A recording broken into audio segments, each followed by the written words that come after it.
8th consecutive year that Preservation Virginia presents a list of places that face imminent and sustained threats to their integrity, and in some cases to their very survival. In no particular order of severity or significance, these historic places are considered endangered in 2012. Libby Hill Overlook, Richmond.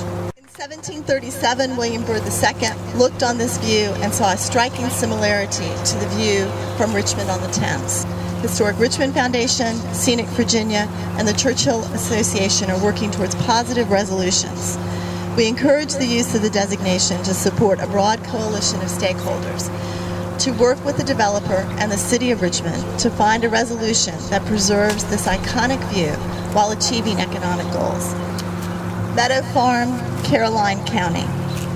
In the heart of Caroline County for centuries, Meadow Farm has been a center for agriculture and equestrian history. Made internationally famous as the birthplace of Secretariat, it became the home of the Virginia State Fair.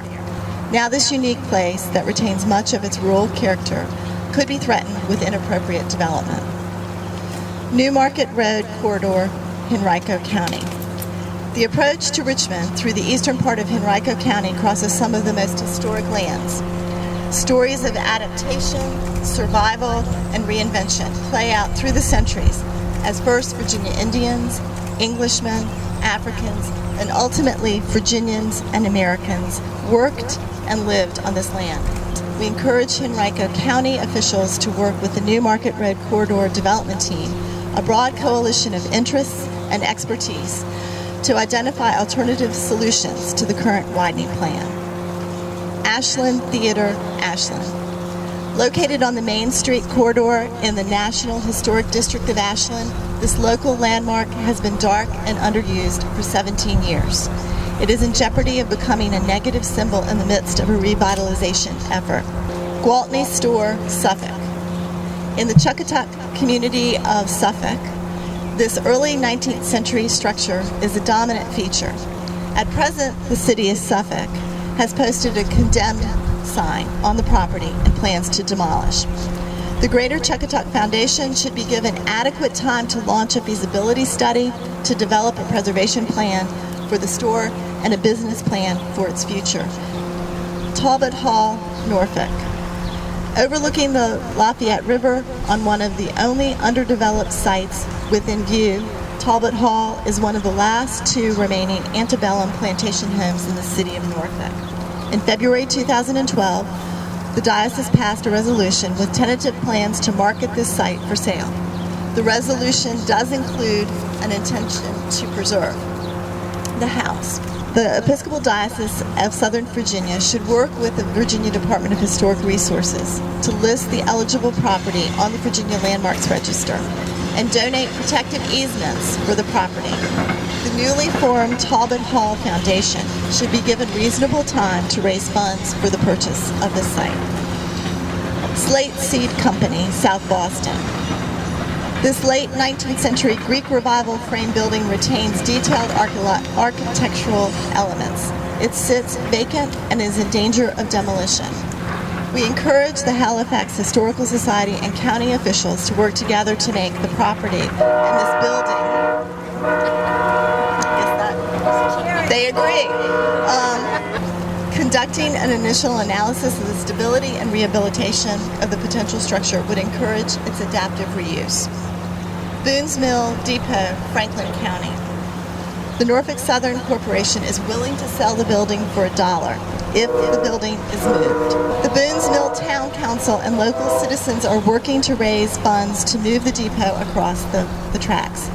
We encourage the citizens and the leadership of the Boone's Mill town to work with Norfolk Southern and redouble their efforts to identify funds to relocate the building and develop a proactive and sustainable reuse plan. Virginia Tech, Lane, Brody, and Raish, Blacksburg. These three buildings occupy the historic upper quad of Virginia Tech campus and represent an important aspect of the university's history. The Commandant of the Virginia Tech Corps of Cadets is proposing to demolish these three buildings in order to construct a new dormitory. We encourage that the Virginia Tech Facilities Management Team Work with specialized preservation architects, a focus group of the architectural students, and the Virginia Department of Historic Resources to develop a plan to sensitively rehabilitate these existing structures for their continued use while protecting the history of the university. Whitehorn Bannister Rural Historic District, Pittsylvania County. This picturesque rural landscape played an essential role in the mid-18th century founding of Pittsylvania County, when plantation-based agriculture and local water-powered processing were the principal economic activities. Standing structures span almost every era of the history of the region, including Native American fishing weirs, grist mills, and an assembly of Revolutionary-era mansions, all of which are connected by pristine fields, woods, creeks, and rivers. The proposed construction and operation of a uranium mine and mill for Coles Hill and within the rural historic landscape threatens these resources. The irreparable consequences of the proposed mill on heritage tourism and the subsequent impact on the economy should be considered among the many considerations of this effort. If mining were allowed to go forward in the absence of Section 106 review, these historic resources should be inventoried and documented, and specific plans for mitigation and protection should be developed to ensure that these resources are not lost forever. Morgan's Ford Low Water Bridge, Warren County. The single-lane, 321-foot low water concrete bridge was constructed in 1925. VDOT proposes to replace the bridge with an elevated bridge, and this would make it necessary to widen and straighten the approach. The result would be to increase traffic and open the opportunity for inappropriate and unchecked development. We recommend that the existing bridge be repaired in its current configuration, resulting in the preservation of this rural landscape and saving the taxpayers millions of dollars.